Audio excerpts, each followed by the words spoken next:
मित्रांनो नमस्कार, पुन्हा एकदा आपले स्वागत आहे. मित्रांनो, पेन्शन ग्रॅच्युटी बाबतची सर्वात महत्त्वाची बातमी. केंद्र सरकारकडून नवे नियम स्पष्ट. जाणून घ्या काय नवीन नियम केंद्र सरकारने आणलेले आहेत या व्हिडिओच्या माध्यमातून. त्याकरता मित्रांनो हा व्हिडिओ शेवटपर्यंत पहा. मित्रांनो, आपण चॅनलला अजूनपर्यंत सबस्क्राईब केलं नसेल तर सबस्क्राईब करा, व्हिडिओला लाईक करा व ही मोठी बातमी आपल्या सर्व मित्र व परिवाराला सुद्धा शेअर करायला विसरू नका. तर मित्रांनो, कंपल्सरी रिटायरमेंट झाल्यास पेन्शन आणि ग्रॅच्युटी कसे मिळणार याबाबत केंद्र सरकारने नवी स्पष्टता दिली आहे. 10 वर्षाची सेवा पूर्ण केल्यानंतर आणि यापूर्वी मिळणारे लाभ काय, जाणून घ्या सविस्तर नियम. मित्रांनो, केंद्र सरकारने कंपल्सरी रिटायरमेंट परिस्थितीत केंद्रीय सरकारी कर्मचाऱ्यांना मिळणाऱ्या पेन्शन आणि ग्रॅच्युटी लाभांबाबत मोठी स्पष्टता दिली आहे. केंद्रीय सिव्हिल सर्व्हिस पेन्शन नियम 2021 मधील रूल 44 अंतर्गत ही माहिती अधिकृत निर्देशांद्वारे जाहीर करण्यात आली आहे.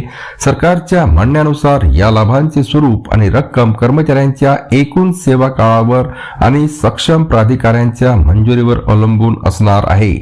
कंपल्सरी रिटायरमेंट नंतर पेन्शन कशी ठरते पहा. मित्रांनो, जर एखाद्या सरकारी कर्मचाऱ्यांची कंपल्सरी रिटायरमेंट ही किमान 10 वर्षाची पात्र सेवा पूर्ण झाल्यानंतर होते तर त्याला कंपल्सरी रिटायरमेंट पेन्शन मिळण्याचा हक्क राहतो. ही पेन्शन म्हणजे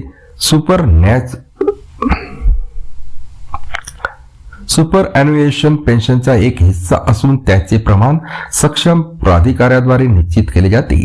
त्यामुळे अंतिम पेन्शन रक्कम ही सेवा काळ आणि मंजुरी दोन्ही गोष्टी लक्षात घेऊन ठरवली जाते. 10 वर्षाची सेवा पूर्ण नसल्यास काय मिळेल? मित्रांनो, ज्या कर्मचाऱ्यांची कंपल्सरी रिटायरमेंट 10 वर्षाची सेवा पूर्ण होण्यापूर्वी होते त्यांना पेन्शन ऐवजी सर्व्हिस ग्रॅच्युटी दिली जाईल. ही ग्रॅच्युटी देखील सुपर ॲन्युएशन सर्व्हिस ग्रॅच्युटीचा ठराविक टक्का असेल आणि तीही सक्षम प्राधिकाऱ्यांच्या मंजुरीनंतरच जारी होईल.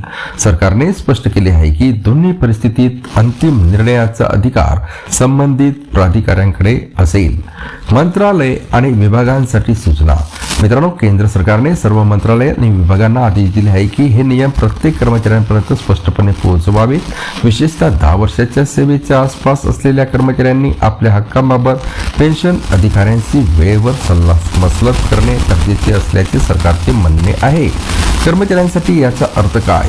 मित्रांनो, नवीन स्पष्टतेमुळे कंपल्सरी रिटायरमेंटच्या परिस्थितीत पेन्शन आणि ग्रॅच्युटी बाबत कोणताही संभ्रम राहणार नाही. आर्थिक नियोजन आणि निवृत्ती सुरक्षेबाबत योग्य निर्णय घेण्यासाठी मार्गदर्शक माहिती महत्त्वाची ठरणार आहे. पुन्हा भेटूया नवीन अपडेटसह पुढच्या व्हिडिओमध्ये. धन्यवाद.